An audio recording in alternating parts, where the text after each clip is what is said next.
Good morning and welcome back to the Explicit Measures podcast with Tommy, Seth, and Mike. Good morning. Oh, there's a little kid interjection there. Here we go. Yeah, All right. yeah. Good morning. We were just talking before we got on the podcast that we think the kids and or the parents are ready for everyone to go back to school. That was actually my wife. So yeah, I think it's the parents. Okay, that sounds like the parents are ready for kids to go you back can, to school. You can soundproof an office as much as Only you so can, much. but you can't get through August with that. Yeah, Should it be only a- works for June and July. August, nah. August, August you need a different house. So You need an outside office. yeah, sound rating should really have like the family modifier, right? Like a bunch of kids and a mom, right? Go into a room or stand outside, and it's like, what is your level of family? Just filter that out. The AI should filter that out. Family stars, right? Because when push comes to shove, and mom is laying down the law, right? Yeah. Does it really soundproof it? Yeah, you got to amplify the Irish and Italian in that too, because that's actually half, like 20% more decibels. 20% more decibels. Love it. Excellent. Well, today we don't have any. We're going to jump right into our main topic today. So today is a mailbag item. We're going to go through some mailbag items and talk through those and review what it's on mailbag. We're going to skip the news and we're going to skip our kind of beat from the street just to jump right into our main topic. With that, Seth, you want to take us away and read us our mailbag today? Yes, I can do this. Looks like we have one mailbag today, Tommy. Okay. So Tommy thinks we're gonna hang here for a while, which is all right. So, long-time listener Andrew here. I work for a large professional services firm, and I'm often called on to assemble reports about clients and prospects for meetings with regional or business line stakeholders. The goal of these meetings is to use my report's visuals, slicers, and tables to help gain insights into which products and services are taking hold in markets, and then to identify lists of prospects or existing clients to try and sell to.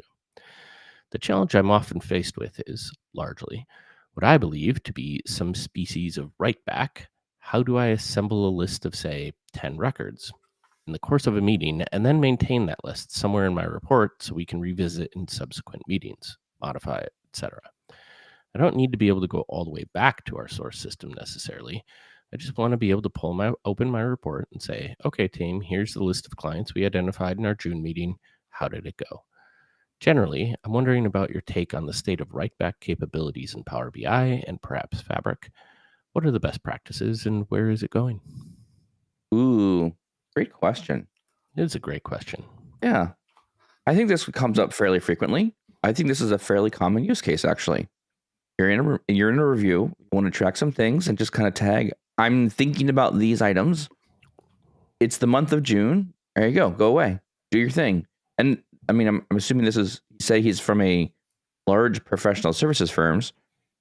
I don't know, maybe there's 10, 20, 30, 100 meetings like this a month where they're trying to scope this out and make plans. So this could be a lot of... That's excessive. Maybe 100 meetings is excessive, but Well, but actually, to your point, I mean, this is a team meeting for this purpose, but if it's a large services firm, this is likely happening throughout the organization with other teams. Mm-hmm. Yeah. Well, and I guess maybe my point was, I'm not thinking about one individual person. I'm thinking about, if I'm giving this to a number of managers of sales teams, right? This might be a solution where I'd want to not have this one individual responding to all of them, but there's like 30 people that are all regionally salespeople that are having people underneath them that need to do something. This feels like insurance, honestly. It sniffs of insurance to me. Just because of products and sales and what we were going to sell, making sure they're the right fit. That's what it felt like. Initially, when you read it, Seth, it felt like a manufacturing item, but now I'm like, looking at this one, I'm like, this feels like an insurance kind of thing where you would have a number of insurance plans or patterns, and then you sell into them based on, and then there's like a lot of review, like what did we sell? What products are selling well? How do we do based on what we thought? So anyway, that's just my intuition. Money there, yeah. I could throw it in multiple different directions. Probably yes. Yeah. Right. I think really the bigger item here is I'm realizing too that this whole writeback discussions is not going away. This is something I probably periodically hear once every 2-3 months, a question from a client, or I'll get on LinkedIn where someone's asking me, hey, do you know a good solution for Writeback? And I know there's a lot of custom tools out there, Yep. obviously Power Apps, but there's still not one definite solution out there. Otherwise, I don't think we'd be getting the question on not just can I do Writeback, but what's the best practice? What is the best avenue for Writeback? Two thoughts on that one. I mean, so one is let's just define what Writeback is. And I think we should probably talk about how other programs, or let's call it about other visuals, do this. I don't think there is a standard Power BI desktop Writeback solution. There's nothing that does that for us automatically, correct? I mean, would you call Power Apps that standard one? No, well, I mean, it's the tool set in the Microsoft ecosystem that allows you to do it. I think the pushback and challenge on that one is it's difficult to set up, right? For business users, or you need multiple parts of the platform, different licensing, you know.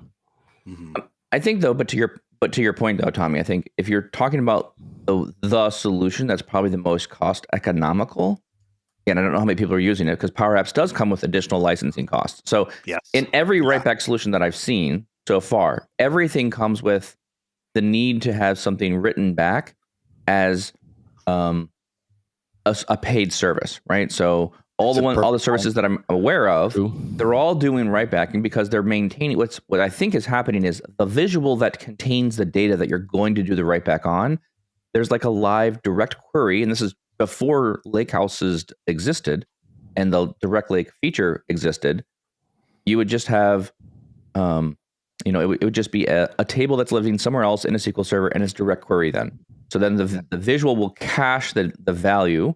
When you enter in the data, it would then you would cache the value locally, send the data back to the SQL server, and the SQL server then round trip a response back to the visual and say, oh, the data's been updated. Here's a new refresh of the visual, and then the data just updates itself. So there's some kind of round trip they're doing there if you're in like a table. And that's, I think my main exposure to Writeback has been budgeting and planning exercises, right?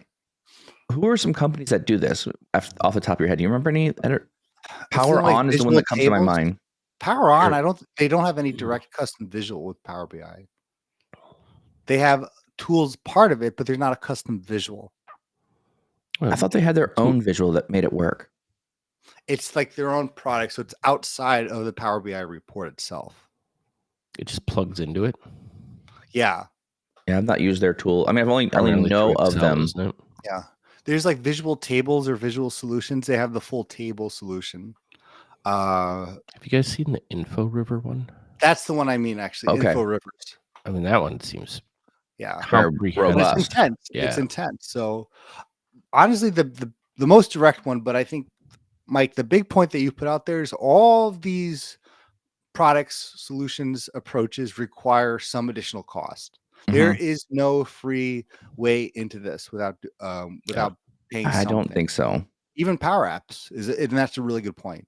So, you know what's really interesting about this, though, even like if we think about it from the Fabric standpoint, and especially I guess with the direct connecting to a model, right? Like it is just the table. That there's got to be some new feature innovation that would allow you to potentially write back. Oh man, I don't know. So let me propose everything's read though. Yeah. Let me propose something to you, and I think then we could talk about more on the Fabric area. One of my greatest projects I worked on had to deal with, I'll say quote unquote Writeback, but it was somewhat similar to this where records needed to be tagged to be reviewed at a later time. So very similar to this. And we realized very early on dealing with the SQL database that it would be, I don't want to say too difficult to write back to the SQL database, but that was not something that IT or everyone wanted people allowed to do or so easily in Power BI. So the solution that we came up with was a Power App in the report, a dedicated page for these people, but it wasn't actually writing to the same table. we're actually writing to a SharePoint list or another database, and they would choose that record and say submit. It added a record for that given month. That same data source was also part of the report. So when the report refreshed, do a merge, and you're basically looking at those records. So to the user, it looked totally like you're writing back, or you actually modified or did something to that record. We're simply just adding a record and then doing the merge on whatever the primary key was. And that was one, like I said, for me personally in my career, one of the best solutions that we came up with because of the impact that we had. But again, that's not technically, I don't know if you call that write back, because we weren't touching the initial source. Yeah, I think when I think about Writeback, I think about there's a time frame involved with Writeback that to me indicates how fast you're able to get the data in and then back out to the user. So I feel like that's to me what you're describing is capturing data from it. Like there is no really good method inside of Power BI report to output data. Like there's no good way to save it. However, there are no visuals today. If you think about what you're saying there, Tommy, like everything you're doing is like a SharePoint list. It's a SQL server. It's a SQL database, right? So with Fabric, you get SQL server lists. You get the analytics SQL engine or a warehouse. So you could stand up SQL and have it become that data point where you write data into. We just need visuals that are going to be able to talk to those components, I guess, is what I would say. But today, I mean, if you're a company like these companies that are doing write-back things, why would you want them to use a server that lives inside Fabric? Because your secret sauce is a server that has the information, like you're part of your install. And that's what I'm understanding is for Power On is they do an install. It's kind of expensive, but you drop in a machine, they maintain it for you, and you talk to their API, and their API takes the copy of your data or it absorbs that and then is able to then round robin it back to the visual, whatever that may be. Yeah. Round robin it like real time? Yeah, within like a second, under a second, it's supposed to, you edit the value, it sends it to the server. The server then says tables updated and then sends a message back to the visual, says visual, update yourself. This record has changed. And so that way the visual stays in sync with the records. Yeah. Or maybe it's adding records every time and just repopulating it. I don't know. It's doing something there that's like kind of there's a lot of configuration. Yeah. See, I think what I land more on Tommy's original description of Writeback. Like to me, that's Writeback. Writeback is I want to take an action that stores data directly from my report. It's a good definition. What you're describing, Mike, is making my reports a production system. Like if an ERP. Yeah. Right. Like, we've obviously talked about like, hey, Power BI is like an application. Yeah. And this just extends it to the point where it's like, you're now doing good definition. work. Yeah. You're now doing work in a reporting world. Right. And I'm not saying that's bad. There's obviously use cases for it. Right. But in this case, and specifically with Andrew's question, I think I would say maybe it's like the traditional Writeback of just, hey man, like I'm looking at reports. We're finding some cool insights, and we want to catalog, right, components of this. Like if it's a customer, right, I want to tag that it's June, and yep, we're gonna go do some activities on this, and I want to do that directly from my report interface, as opposed to, finding like, okay, now I'm going to dump out the matrix of where we're at right now, and then we're going to go back, we're going to do some more insights, and then I have to do that again, and then whatever the case may be. Now, what's interesting that you guys talked about too is what is the use of that data in the future, right? And that's where some of this kind of that's where this question in my mind goes. That's a better. Well, do you write back? Like, there's such a reluctance to write back to source system, but it like when should you be writing back to a source system versus writing to maybe the intermediate, which is a SharePoint list in a shared environment, versus something local? And I think there's a distinction here that I think we need to make. There's really two use cases that we're talking about Writeback, and they are fundamentally different, I think, on the technology you're using. You're either, I think, like Andrew, cataloging something, reference for something later, or what Mike was talking about, you're actually modifying a value.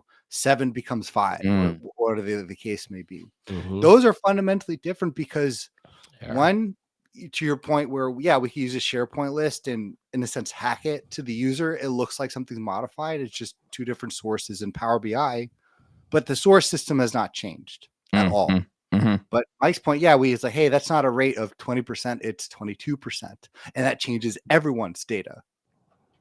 Yeah, there's a there's a comment around here like this is like, I mean, I think of the updating data that sounds more like budgeting. I mean, to be perfectly honest, what this feels like to me is this is people who desire the same functionality as Excel. I can do all these really advanced calculations. I can have measures, I can have models, auto loading data. Great, love it.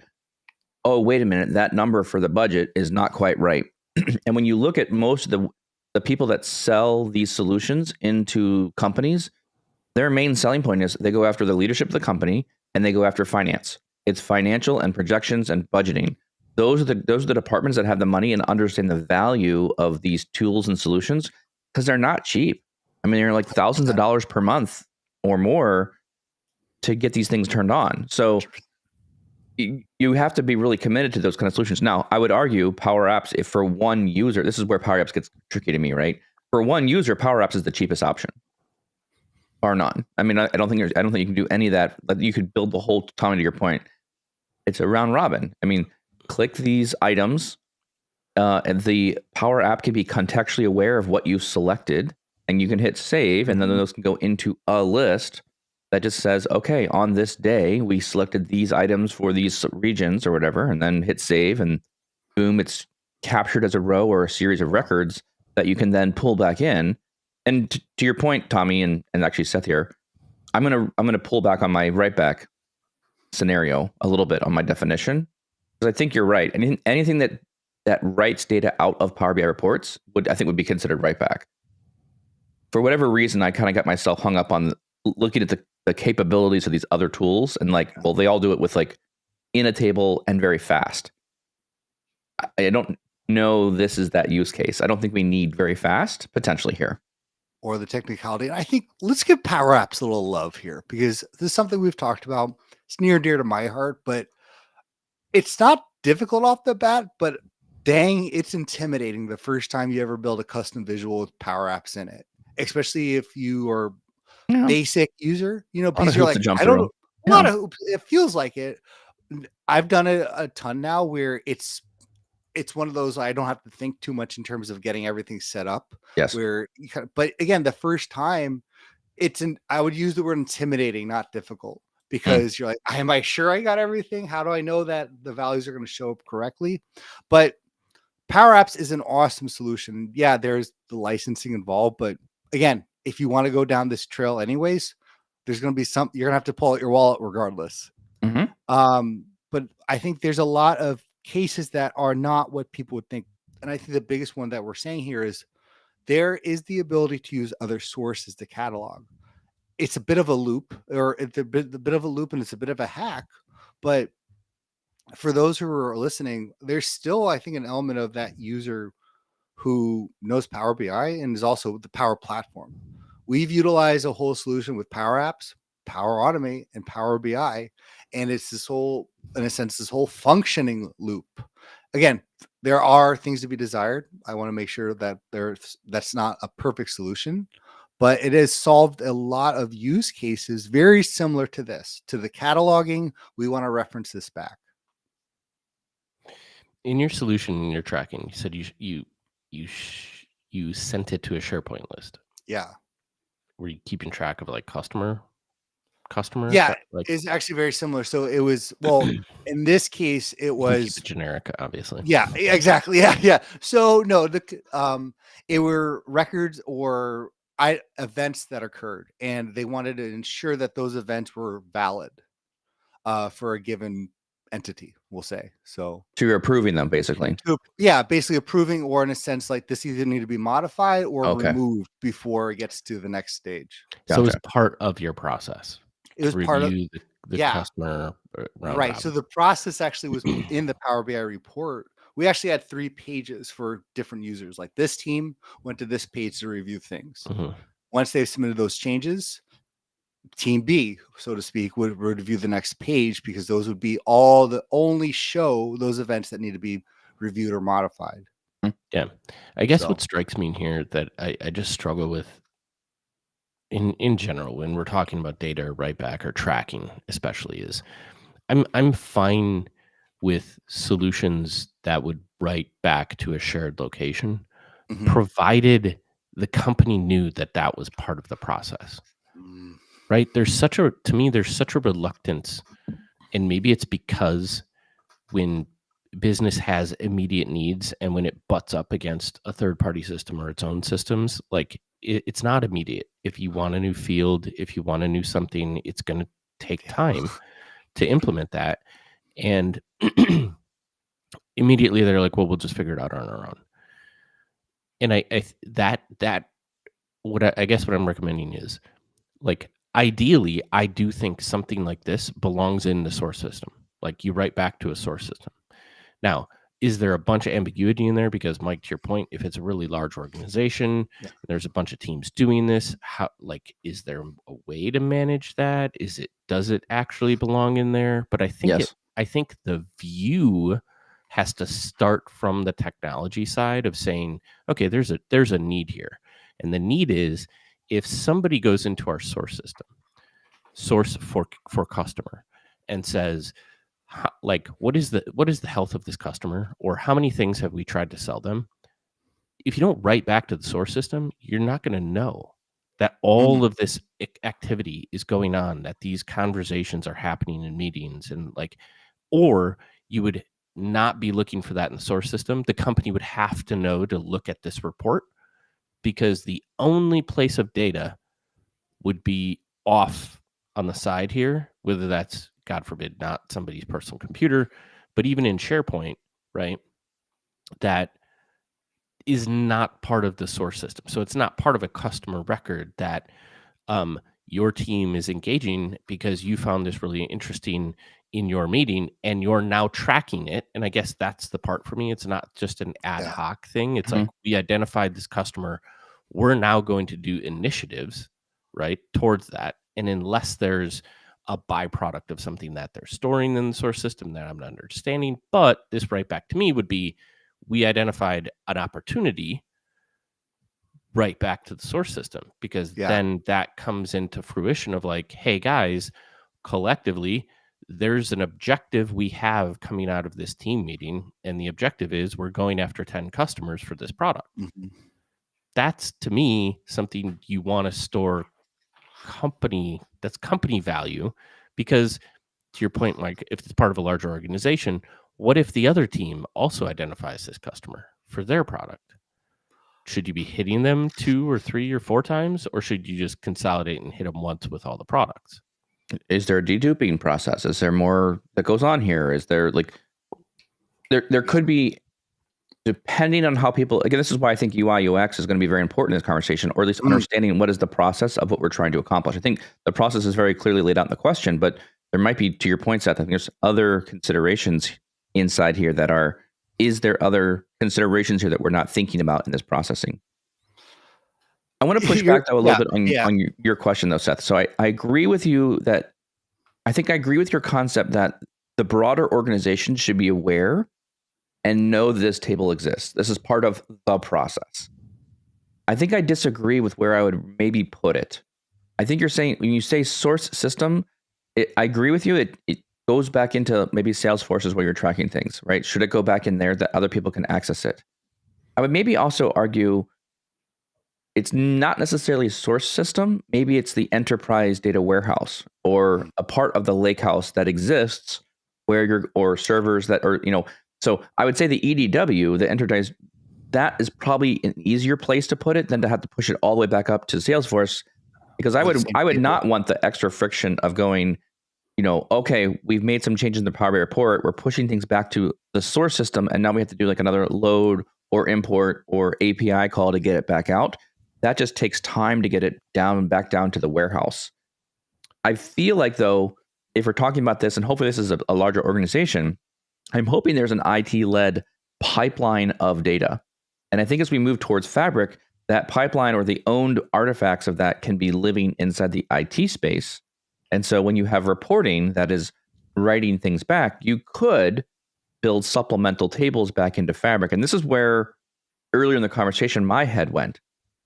Everything that I'm aware of today is everything is SQL based. It's server based, and that's how they're doing this kind of quick turnaround time or storing it, either updating existing data points by tracking the changes or cataloging, additional data and using that in the report later on. Regardless of whatever it is, I think Fabric solves this problem in Direct Lake, because Direct Lake should be able to have those changes be resolved or saved into tables where I'm not importing them.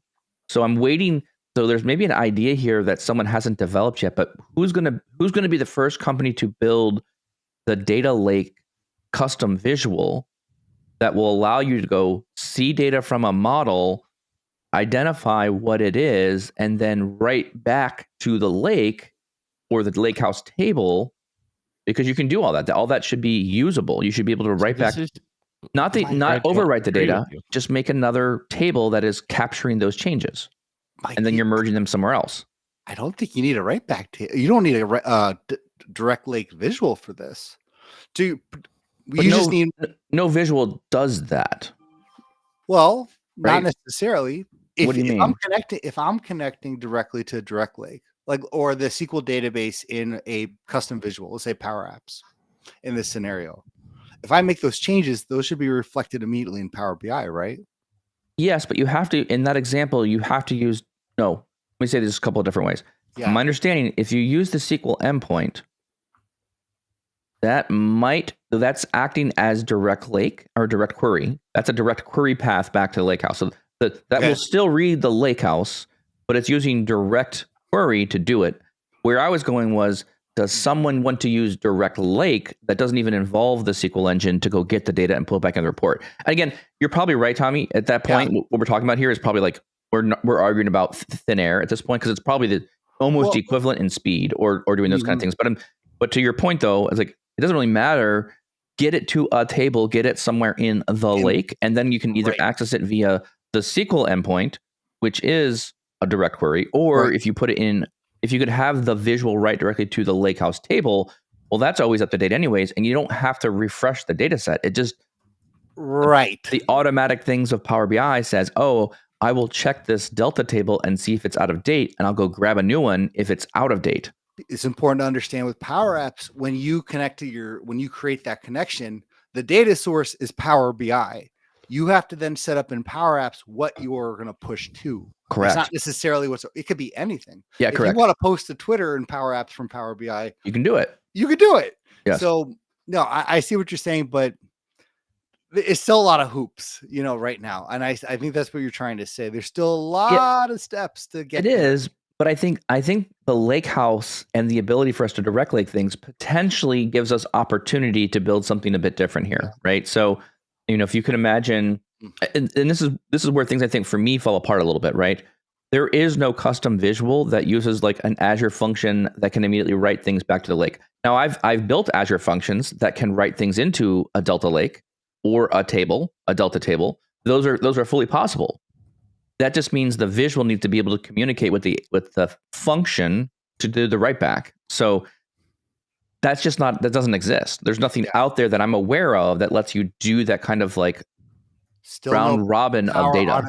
Still no Power Automate actions with Microsoft Fabric. No, which is crazy. And I'm gonna say I like Power Automate, but it feels too clunky a little bit for me. Like it works okay. I'm a little bit more. I agree with you. I'm a little bit more leery on the pricing of it. I don't really quite understand it. I think you get a lot of free actions that you can just go do. So when do I really need to start paying for it, and who needs to access? Like that's where I'm a little bit more gray, just because I haven't done as much. Yeah. So I don't know if I agree with you, Mike. How many organizations have you walked into where every single source system and third-party application are directly tied into analytics, and all teams are using reporting only through your solutions, or only through the company solution? Well, I would say this: it's increasing in frequency, more and more organizations realize the lake is where I need to bring things to. So anyone that's adopting I'm Fabric, not arguing that. I'm saying only digesting data through the solutions that are coming through that pipeline. I think the larger the organizations you are, the more it becomes locked down, and the only ability you have to get analytics is through that solution. I don't know. I don't agree with that at all. I've observed that. So, you're talking like big companies like Milwaukee Tool, and they're not letting you touch anything production. I mean, they're not touching anything that is operational systems. There's no Writeback to anything that's I'm not in saying those that. other systems. So, but Everything comes out of the EDW. in a very specific use case, but that's all systems go through, like are going through that.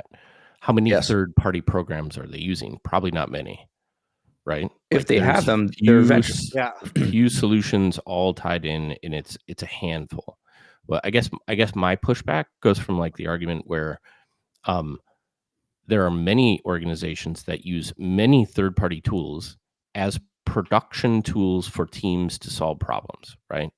And one of the Salesforce CRM Sure. systems, et cetera, like proliferate across the board, right? Sure. Yep. That's one of many, many, many, many tools. The vast majority of those all have reporting tools.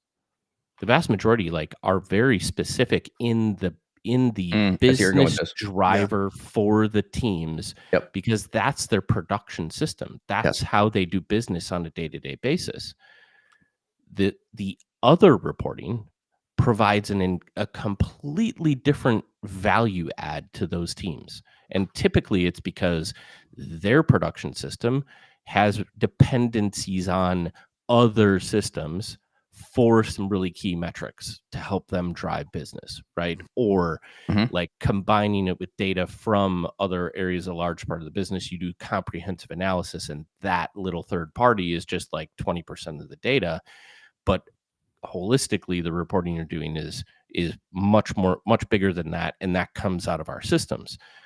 For you to suggest that all the writeback goes into the analytics system, I guess raises my the flags, the warning, the red alert bells, because you're trying to make that analytics platform the production system. And I don't think that works, nor does it belong in a lot of implementations, because it's not, unless you unless everybody's aligned and everybody's consuming stuff through you, that it makes sense that you're interjecting these really key business driver things in the analytics realm. I almost try to do the opposite, man. I always try to push back to source systems, because that's the key area where everybody should be consuming the direct source information for a customer. If we're doing something on a customer, that's where we should be cataloging it, so that regardless of who's going to look for it, where they're going to look for it or consume it, they know it's in there, right? And I guess unless you've changed the whole culture to say, yep, we're not using reporting out of that system, we're only using reporting out of my system, you lose track of this key information. And I'm not saying all writeback is key information, but if you're driving teams and you're tracking against customers and you're doing activities, to me, that does belong in the source system. And then I'm going to consume that and push that forward in my reporting, just as well as the reporting in that interface or any other reporting somebody else is going to do. Because otherwise you get into the same scenario too, where it's like, if I don't do that, then, well, I suppose in the shared scenario it works where somebody else needs to plug into that. Somebody needs to plug into, how many different locations of shared whatever. So I'm pretty miffed here, because I was going to say, yeah, go ahead, Tommy. We're introducing a ton of complexity and a ton of what if scenarios to something where there are so many avenues to go. And I think if I were to take a quick step back and look at the direct question that Andrew proposed, or the direct scenario that Andrew put here, that case in itself, I would lean more towards it's a one-off case, maybe, rather than we have this whole, governance program around Writeback. Because when you're introducing that, hey, every source system or every table has to have the potential for writeback or has to have the capability for us to implement this. Yeah, I would lean much more with what Steph's saying, but I think these are the use cases are incredibly impactful on that scale of impact, but they're not incredibly common. I see your, yeah, I want to argue both points here, I think. I'm gonna fight both of you. Yeah. Well, I mean, I understand exactly what you're saying, Seth. I understand exactly, like, we have the source systems, the people are already there. There's already reporting built into them, right? So you don't want to lock things away into, side tools or the enterprise data warehouse, assuming that that's where everyone pulls their data from. My experience, though, feels like the larger the organization becomes, the more companies are unwilling to push all of their data back into all source systems. This one could be identified as an opportunity that, if we're talking about customers or opportunities here, this may be something that is specific to an actual application like a Salesforce or a NetSuite or something else that you really do want to push the data back into that system for people to see it inside their analytics. However, I don't think that's any different than people going to the Salesforce and saying, there's data that I need to merge or blend with that other data that's inside Salesforce, and them going into Salesforce, making the simple report, exporting it, and then doing the blend in Excel or Power BI or things offline. So I don't know if that's any more. I see the value of what you're saying by pushing things back, but I think there's also a thirst or a threshold around, do companies actually want to push all that data back in there? Because that's a cost. Salesforce loves to take your data because then they charge you a lot more for all the tables and the extra things you're pushing back into it. Does that make sense? Maybe it does for your business. But I think what we're seeing here is, I'm feeling like this is a process that is centric to a particular team or sales team or area. And I do want visibility to what they're doing. So I think a good compromise is pull it back to the enterprise data warehouse where everyone can see it and observe it. But I would also argue, I'm not sure if I'm willing to make that commitment to go all the way back to source system for that particular data points. I think there's going to be a lot of kind of like bolt-on data that's potentially occurring. And again, I would argue if you're updating things, that's probably a much larger candidate set to what you're speaking to, right? If I have the record and I know it's wrong, I've got to flag that it's wrong, and I've got to tell someone to go do something about it. And that means the record is flagged as wrong. We catalog that. Someone goes back into Salesforce, makes the update, and then we can verify the change has been made. Good, we can move on. So I think if we're talking about updating existing data, 100%, go back to the source system. But if I'm building a process where I'm cataloging or collecting or building little, processes that are going to supplement my main output of data, projections, budgeting, forecasting, those kind of things, I think people are going to continually want that very flexible Excel experience where we need to be able to track over time what was changing in our process. We're building bigger budgets by these departments, and then we're like, kind of like tracking that over time to see how we meet our goals. To me, that feels more, yes, we want to expose it to everyone, but the enterprise data warehouse feels more appropriate to me to put those items. Yeah, and you make sense. I guess my pushback was there. I don't think there's one solution, right? There is not. This is hard. And no. I think there are trade-offs, right? Like if everything doesn't belong in the source, or I can't say there's a standard way we're going to do it. There are other standard ways to do it.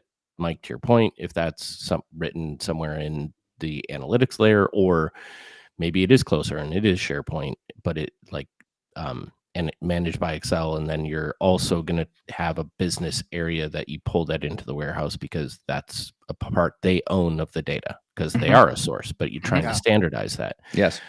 I guess, Tommy, you said one of the things that just also raises the like the alarm bell.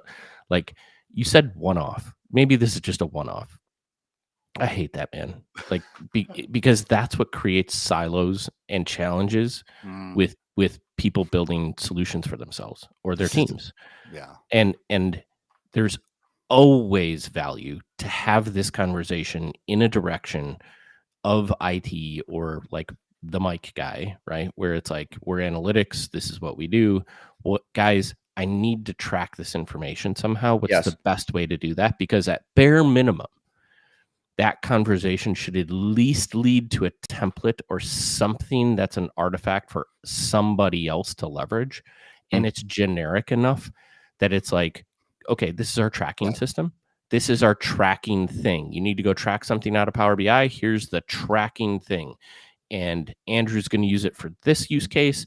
And here, it should be specific enough. Customer tracking, right?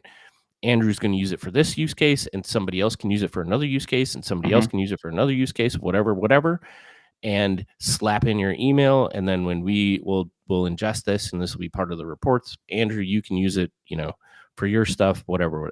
Like that way you have a path, a way people are leveraging and using something, as opposed to customizing and building all of their own stuff as one-off. And then you're never consolidating that. Like you're never going to be able to, it just complicates upgrading reports and, whatever in that path that we've talked about before. There's a lot of rocks you're going to have to look under. No, and I agree. Yeah. And real side note, I have another t-shirt idea, and I think it's Seth trigger words, and just put them all in the back. We'll build a word cloud of that. Yeah. I think we have enough of them to make a full t-shirt. So that way people can just combine to say them. Yeah, whatever he's walking. Starts twitching at conferences and things. I like one-offs. Yeah, kind of thing. I'm a one-off. Data governance forever. Yeah. But no, I think I'll rephrase it, because I think this is actually more I was leaning, and this is actually something, Mike, you always touch on, that to me, I've also seen where additional steps are, and where I think, I'm not going to use the word one-off, but a little more custom, we'll say. And I think if the system, or if that process is eventually going to touch finance, does that very much drastically change on the approach that we're going to do? So, I'll kind of give a little context here. That initial scenario that I provided at the beginning, well, all those events were eventually going to be something that was going to be billable. So finance had to actually utilize this. So there was a ton of Upwork in the beginning and verification that we had to do before we could even introduce this into a product. We've had other things for events and management where we had a little more leeway, so to speak, in terms of getting it up and running. And I think there's a distinction here that we've also always said, where if it's going to eventually touch finance in any capacity, that data source or that table is going to reference or get to the finance department. That's where I think that universal approach needs to go on. But I think if you're dealing with, I don't know, we'll say marketing events that they're doing, events, in this case where I just want to catalog a client for my own team, there's a very different, I think, more direct approach here, or we'll say not as many hoops to jump through. I like your point there, Tommy. And I think one-off was the wrong word that you were indicating with that, because I really liked your point though, Seth. I mean, I think Tommy, what you were just saying, this is more of a special case, is maybe more of what you were trying to go after, because just saying one-off doesn't mean, hey, we're just going to just do this in a vacuum and not talk to anyone. I think it was more of the idea of, this is a special designed system. And I think to your point, Seth, it's very important. I really like what you said there around, you should go back to IT. You should go back and review, hey, we're going to do this. Hey, I have a need. This is the need. I need to go get this data. I need to take these reviews. We're having these meetings. We're going to select 10 items, and we're going to then need to store that data somewhere. IT, where should we store it? Does this, and this is to your point, our conversation earlier, Seth, do we put it in the EDW, or do we go back to source system?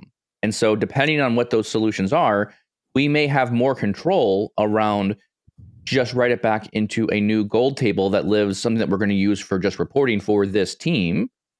You're still having the conversation. You're still articulating the need and what you're trying to accomplish.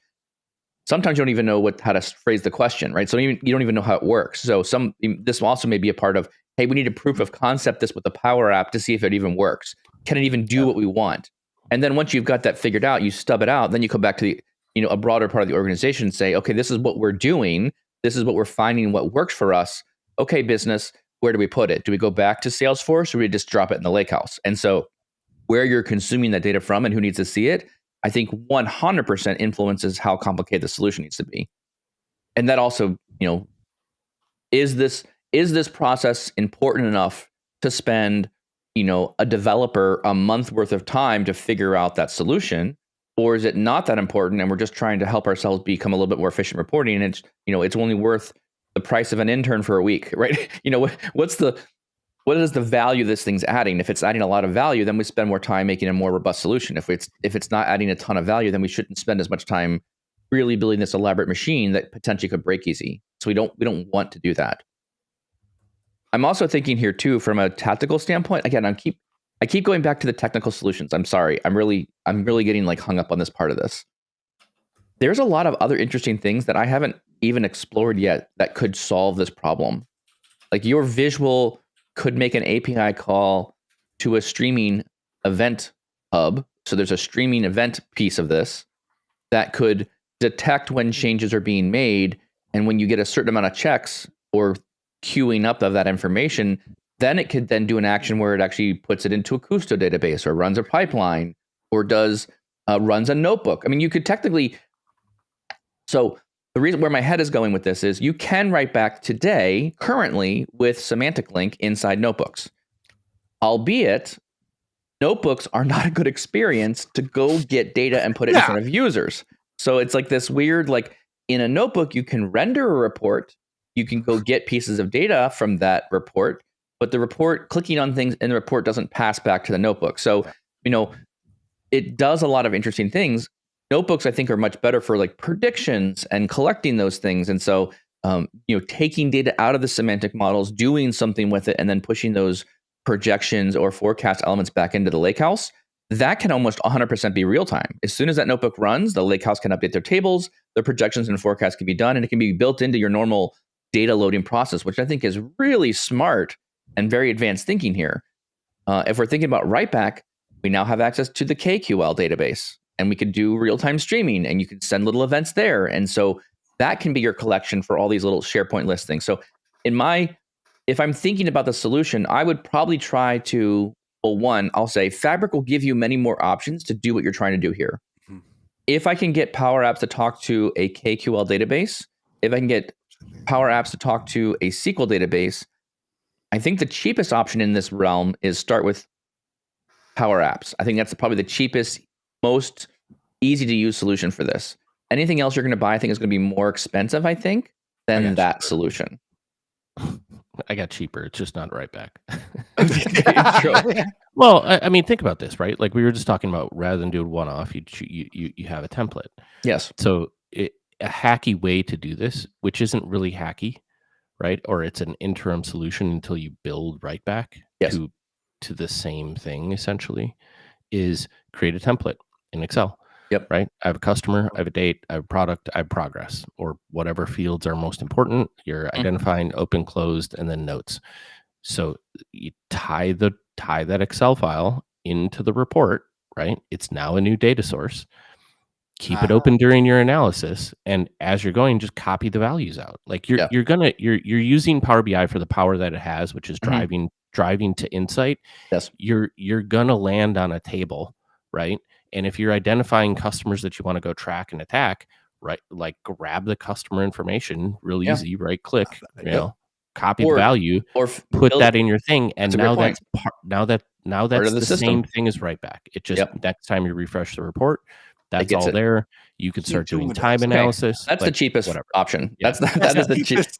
But you're right. I mean, make a visual that you can filter down just to the items you need, right? Is it, then just export it. Yeah, and then you get it out, and then now you have a collection of CSV files that have maybe the customer name in them. And then you have a new report. Then you have a new report page, which is we're tracking against things that we've talked about before. What's the status of these things? I like that.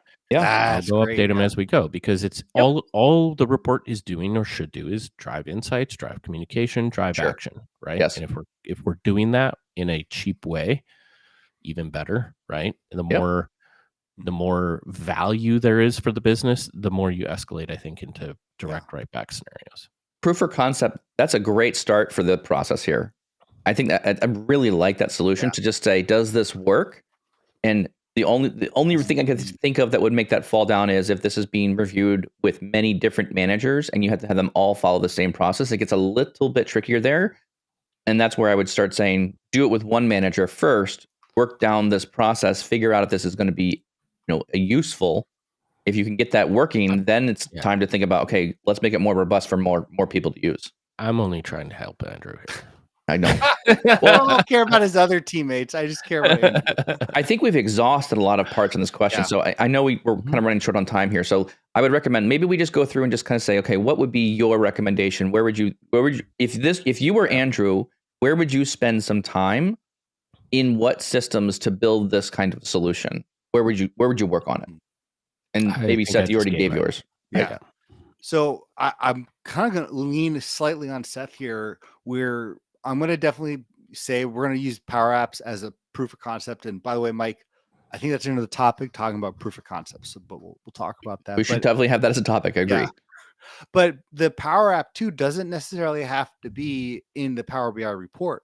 To Seth's point, if I am just trying to catalog, we have this meeting. Hey, what client 123? There's a submission. And to what will incredibly help products, just list the Power products. Apps. Power Apps knows who's logged in. Totally agree. All that's taken care of. So you can, in a sense, have that data source wherever that's writing to, now connected to Power BI, where we have that intermerged report, so to speak.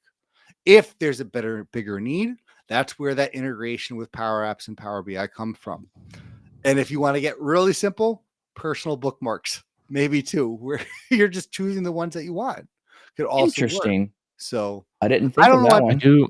I do like, but the Power Apps automate system, like it, like that's where you get extensibility, right? Incredibly like underutilized. It's like not only are you identifying for your team though, it's like, okay, is this supposed to kick off something in marketing? Is this supposed to kick off a notification here? Is this supposed, like, that's where Power Apps can, like, just do that for you. Yes. After you've already identified the process, right? So like you can scale exponentially in there with a bunch of different work streams. And that's, I think, where your idea is a really good one. And I think I'm going to say throw out Power BI, just go to like click. I think that's what you should do. Just what? Just delete the whole thing, start over. It's a different system. No, I'm totally teasing. Feverish? Well, no, what's wrong. Have you ever heard of RStudio? Do it only in a notebook. Just do everything in a notebook. It's fine. It's good. Don't get the hang of it. One, I love your recommendations. I think, Seth, you make a really good practical one. Just start with some files in a folder. Love that. Tommy, I think you're right on point. I think I would agree here. I think your next step out of, if it's a manual process right now, I think your second step that is more automated but less labor, I think, is still Power Apps. So I think I'm going to recommend going down the Power Apps route. Where I would probably push a little bit differently, Tommy, is I would not recommend SharePoint lists if I can help it. I would probably push towards, maybe making the Power App collect the information and pushing files to something. I do feel like Fabric in this scenario will add some value to the reporting. So I feel like, if nothing else, get like a very small Fabric SKU, like an F2. It's just not going to take a lot of compute. So I would say I would probably combine the ability of using Power Apps from an experimental standpoint, because I think both your scenarios, Tommy, like make a Power App that's pointing at the same list where you can select the customer, select the products, hit submit. Boom. It just takes the data away. And you can have the Power BI report in those meetings running, and someone's taking notes on those in real time. And then again, to be very clear here, if you're doing it in the Power App, that one table that's pulling data where that Power App is putting it, hopefully something that's a table, you can immediately directly query that table inside your lakehouse. And as soon as you submit those records back to the table, they show up in the report. So it will feel more like real time. But I really like that. So I think Power Apps is a very solid app pairing with what you need in the data side of things. Where I would go a little bit further with this one might be is, I would like Power Apps to talk to Kusto or real-time streaming or other real-time things where I could immediately create lakehouse tables. And I think I'm gonna err on the side of have that conversation with, this is the process. Document what you need done as the business. Go back to your leadership in IT or whoever's helping you with the broader data solution in the company. And if you're that person, great, put it in the EDW.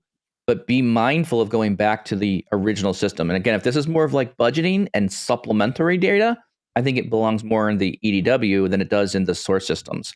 If you have hard requirements that people are in Salesforce or other places, they need to see this data as well, that you might have a bit more of an elaborate process to get it all the way back into the source system so that people can visualize and see the actual data you're talking about. So it's hard when you have many different computer systems that are all trying to communicate and be working together. All right. With that, I just want to say thank you very much. This is a great topic. I'm thoroughly challenged by this, and this is going to require me to go experiment and figure out what's the easiest way to do this one. I still feel like there's a miss here.